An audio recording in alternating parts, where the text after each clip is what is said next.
बिस्मिल्लाहिर्रहमानिर्रहीम। अस्सलामु अलैकुम वरहमतुल्लाहि वबरकातुहू। आज हम बना रहे हैं फ्रूट चाट। मैंने 1 कप क्रीम ली है।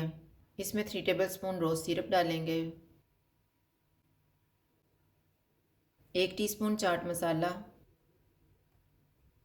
इनको मिक्स करेंगे।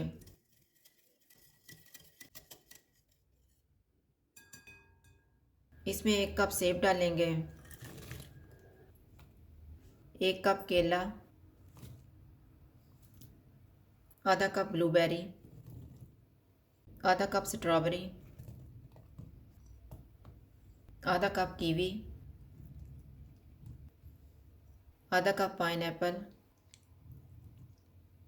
आधा कप अनार,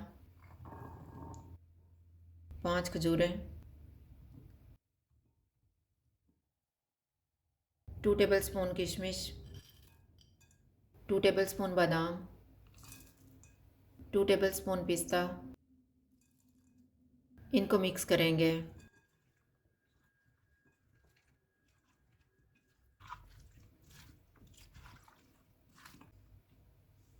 फ्रूट चाट तैयार है। अगर आपको हमारी वीडियो अच्छी लगे तो लाइक करें और हमारे चैनल को सब्सक्राइब करें। शुक्रिया। अल्लाह हाफ़िज़।